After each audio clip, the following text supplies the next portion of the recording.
The David Pakman Show at davidpakman.com. A friend of mine alerted me to this story. The bioethicists are up in arms. There is some incredible research happening.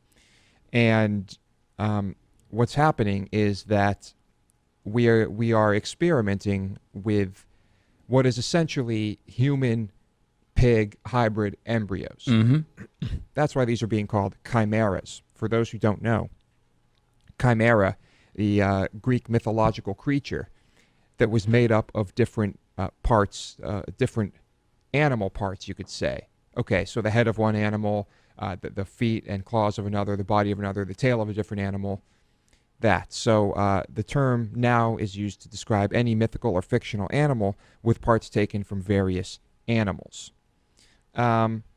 So what exactly is the purpose of this research? Is it to create a human with a pig brain or a pig with a human brain? That Not we have exactly. already, don't we? I think I've met a few of those people. Well, yes, so it would seem. We don't need to do that. We already have people with the IQ lower than or equal to that of a pig. But in the United States, these scientists are trying to determine, now they're not letting these embryos mature. They're trying to determine, figure out if there's a way that they can grow human organs or something very close to human organs in a pig, which can then be taken out of the pig and transplanted into a person. The stem cells that were used to create these organs in combination with the pig embryo will have been from that person themselves, and that this will drastically lower the rates at which there is rejection of these organs. Now, of course, as you can imagine, the bioethicists are, many of them are very upset. Other people are completely upset. They are saying that this is unnecessary and that we are going too far. And who knows what would happen if we were to let these embryos mature, which ultimately you would have to do if you want to use these organs. So overall, do you think that this is important research? Do you think that this is good? I don't know. I mean, I'm not against it on any kind of religious or moral grounds. I just am interested in figuring out whether this is really useful research. I mean, I guess it is useful research, but it's, I'm not opposed to it. I'm just interested in finding out, okay, well, how useful could it really be? And I'm not implying the answer is not useful. I'm sure it could be useful. I know some people are super against this for religious or moral reasons. I don't have those hangups. I just don't know. I mean, I guess it's good research, yeah. And the research is being researched. The National Institutes of Health have a moratorium on funding for this research. So some researchers are trying to find alternative funding. This may be lifted. We don't know yet. But there are some scientists who are thinking that you may end up part of the problem, part of what they're doing here is once they introduce these cells, they are not sure where the cells are going to go in the embryo and how they are really going to manifest themselves. And so they're trying to figure that out. And there's speculation that, well, what if it goes to the brain? What if you have a pig with a very human brain, a pig that becomes self-aware like a human? You can imagine the things that might happen. But is that considered possible or even remotely likely? It is considered possible, yeah. Not and of likely. course, it would not be your brain, my brain. It would not be like that, but Right. it would be more advanced. Wow. And that's pretty crazy, right? Yes, it is. If we're just being speculated that could happen, we don't know yet. Right. And that's what's going on. I don't think, I guess if you're just looking at embryos to see what happens, I certainly don't have a problem with this. That seems fine. And we're not really going to know what happens when the embryo fully develops until that happens. We can't really know. Right. You can see the direction things are headed in at an early stage. But at the same time, I'm thinking, as medicine advances, and we're coming up with, let's just say this works, and now we can easily grow replacement organs for people on pigs. I mean, imagine, David, just getting yourself a new heart when yours starts getting a little worn out. I mean, this is incredible. Should we be greatly extending the lives of people and saving everyone anyway? Is that something we should even be doing? Aubrey de Grey says yes. Aubrey de Grey says aging is a disease and we can fix the disease or cure the disease hypothetically, and why would we not do it? Okay, well, we better find some other planets to start living on because... He's addressed the issue of the population. I mean, he said the birth rate would naturally go down because, number one, people could wait longer to have children. I mean, I don't buy into it'll just all sort itself out automatically, but I think there's some interesting cases to be made as to why it wouldn't be the dramatic disaster some people suggest. Well, I think it would be a dramatic disaster if all of a sudden everybody on the planet could live to be 500 years old. All right. So it wouldn't happen that way anyway, of course. It wouldn't happen that quickly. It would take a long time. But anyway, as far as this research goes, I think I'm okay with this research as it stands. Yep. Certainly, I think about myself. If I needed a replacement organ, this is what I would want to do. There you go.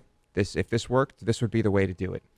So anyway, chimeras, and you can check out this. You can find NPR did a bit on this, and it's quite interesting. Yep. Okay. The documentary that you recommended, that I recommended to you, called On the Way to School, right, is a documentary that looked at the lengths certain children in different parts of the world have to go to get to school. And many of those treks are quite arduous and very dangerous, very long. It's not ideal. Now, I'm guessing the producers did not know about this very poor rural village in China where every day school children spend an hour scaling a treacherous 2,600-foot cliff. And you might be envisioning something that is easily easy to navigate. This is not the case. Yeah. This is hardcore. Right. This is insane. Rickety ladders. There are no real steps. Children between the ages of 6 and 15 spend an hour going up this thing and down this thing to get to school.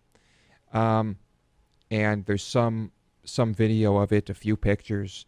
People started saying this is fake. There's no way this is real. It is real. And it's incredible. Insane. The only correction that was made in this HuffPost article was the name of the photographer. It seems to be quite real.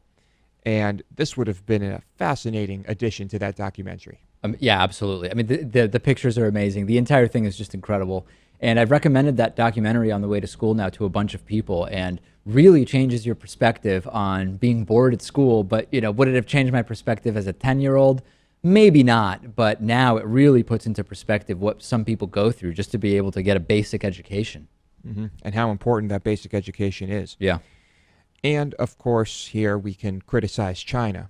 China that has built entire concrete, massive, sprawling cities that are completely empty. Right. But they can't even build steps or a way for these children to get to school. That's China. I'll say. And so, more of the same from the Chinese government. Instead, they're paying people to type propagandistic messages on social media by the millions. All right. Dave alerted me to this. Whole Foods is going to start selling lionfish in Florida stores. Lionfish is an invasive species. Apparently, not only that, it's a poisonous one. The scales, they have venomous spines. And once those have been removed, it is safe to consume the meat. Just the spines, right? Not the scales. Well, yeah, just the spines. Yeah. So this is an invasive species, and they are going to be selling it, and it's going to be Actually not that bad price-wise. $8.99 a pound, or actually, for a while it's going to be $8.99 a pound. Right. Then it will be $9.99 a pound, and well, it's not cheap, but it's not Well, it's outrageous. cheaper than a lot of the other seafood that is sold at Whole Foods. When I read this, I thought, so you have this thing that's completely overpopulated and it's invasive, and if it's not cut correctly, it's poisonous, and now you're just going to start selling it, and it's going to be just a really great way to make money under the guise of, hey, we're doing something good because this is an invasive, overpopulated thing. Putting that aside, it reminds me of that classic Simpsons episode where I don't remember if it's blowfish or what it is, where if you eat the wrong piece, you die, and Blowfish. the blowfish, and the sushi chefs have to know exactly how to cut it. I just don't know that I would go into this. I just don't know that I need lionfish. I'm not sure. Yeah, I also, we don't know what it tastes like, although I'm sure it's fine. But as I said, it's an invasive species, and there is no limit recreationally or commercially in Florida on how many of these you can catch. Right. They are encouraging the capture and catching of these fish because they're harmful. And so this makes sense. This is good. This is a smart move by Whole Foods. Yep. And right after reading this article, I was watching food TV, a couple different shows. And there were a couple episodes where the focus was on these fine dining establishments. And one of them started serving snakehead. Snakehead, another invasive species that no one is really catching, but it's a huge problem. And this is a really nice restaurant, and people You're are saying loving it. snakehead fish. Yeah. Not a snake's head. Not a snake's head. Yeah. Snakehead fish. And so people are loving it. The restaurant serves it, and it's whatever. It's fine. It's delicious. It's just a fish. Yep. But people aren't catching that, and so perhaps we'll see that trend happen there. And then I saw another one about some invasive species that's starting to start being served in a restaurant. It makes perfect sense, right? I mean, Yeah, let's just, it does. It's just you want to make sure it's not just an opportunistic thing. If it's not an opportunistic path towards just like serving something that is subpar, not really that good, but making it okay on the basis that it's really cheap to get, or there's some kind of environmental reason that you're going to start serving a particular type of fish. Well, like Andrew Zimmern said on the show, there are no bad fish, only bad chefs. Well, is that true? I'm not sure. I've had some pretty bad fish. Here's the thing about fish. If you're eating a fish that has been eating what it's supposed to eat, and isn't eating disgusting crap or live in a disgusting place full of pollution, the fish should taste fine. But even if you take it should taste good. But even if you take that fish and it sits around for too long, well, you know what's going to happen. Right. And so I believe that just about any fish can taste perfectly fine and can go great in a meal. But then you have the fish you don't want to, there's no point in catching or trying to, because it's all bones and there's not enough meat and it's awkward, whatever. Fair enough. I mean, I've never had good bluefish, so I just started thinking bluefish must just not be that good. Because even at places that are good fish restaurants, the bluefish has just never been good. But maybe bluefish can be good. I don't know. Also depends on the fish and the way you cook it. Right.